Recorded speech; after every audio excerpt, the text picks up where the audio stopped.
Hey guys, how's it going? So today I'm going to be talking about the Transformers trailer that released for the upcoming Bumblebee film, which will be releasing in December 21st, actually.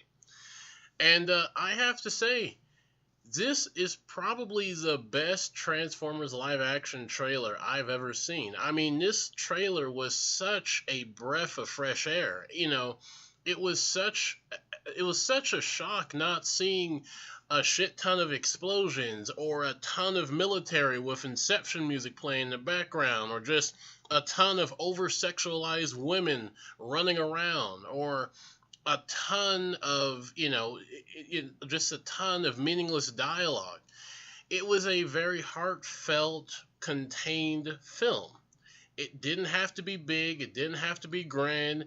It had enough to it that intrigued people, and it had enough to it to make it likable. It made people like it. I think this could be, and I'm almost going to say with full certainty. No, I am. I'm going to say this right now. This is probably going to be, no, this is going to be the best Transformers film for one simple reason, because it has everything that the Bayformers didn't. It has a coherent story. It has what seems to be a relatively likable cast. It's self-contained. It doesn't have 62 different Transformers. It doesn't seem to have a big emphasis on the military. I mean, this is the teaser, so we'll have to wait and see, but granted, you know. But it has everything that I could see a Bumblebee film having. And to an extension, a Transformers film. Like, you don't need all the stuff that Michael Bay has to have. I almost said Bayformers, which is essentially the same thing. But this film, or this trailer, is showing a take on Transformers that I believe will be very welcomed among everyone. Whether you're a Bayformers fan, a casual fan, or even if you hate the series, I think this film will truly appeal to all audiences, because it's not a film that only if you're in that Bayformers bubble you'll enjoy. This is a film that has heart and charm. It has a very, nice, calm, relaxing tone to it. It's not grand. There's not some over convoluted plot involving some ancient device or MacGuffin from years and decades ago. You don't have to have all of these Transformers that all look almost identical fighting in an incoherent manner.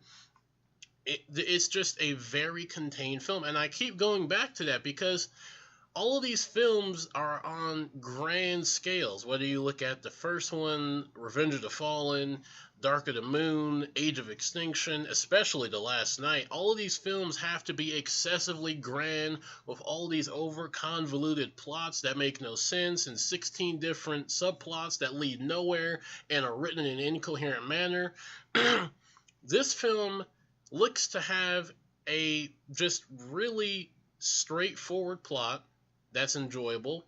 It's about a story between a human and a robot who have developed a relationship, and just a story of Bumblebee back before all of the shit happened with Bayformers. I mean, this makes me want to see more films set in this time period before Michael Bay's Transformers happened. I mean, this film is certainly going to be a film that I can see reinvigorating the Transformers universe, because it has everything there.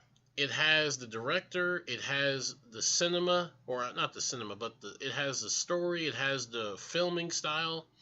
Because with Michael Bay, a lot of his stuff can end up being very incoherent. Like, if you look at the fight between Optimus and Bumblebee, that's just them clanging against each other, and it doesn't even look like a very, very well coordinated fight.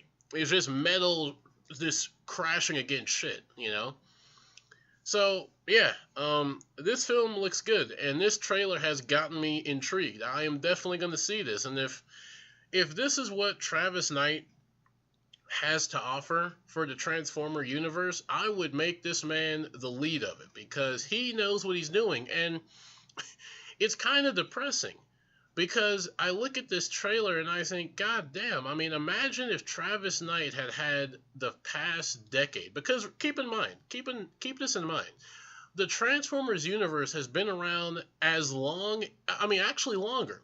The Transformers universe has been around longer than the MCU because the first Transformers film came out in 2007 and Iron Man came out in 2008.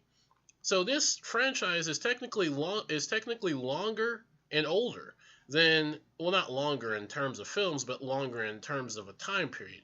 But you get what I'm saying. It has been around longer than the MCU, and it's fucking dead. Solely because of Hasbro, Paramount, and Michael Bay. I mean, imagine if Travis Knight, with this type of direction, had directed the past decade of Transformers films. I can't even imagine what that looked like. It would look fantastic. So, I hope this film does good, and I hope that people are welcoming to it, because from what I've seen online, people love it. They're embracing it, because it's different. It's not the Michael Bay Transformers, which people are sick to death of. And it goes back to my point.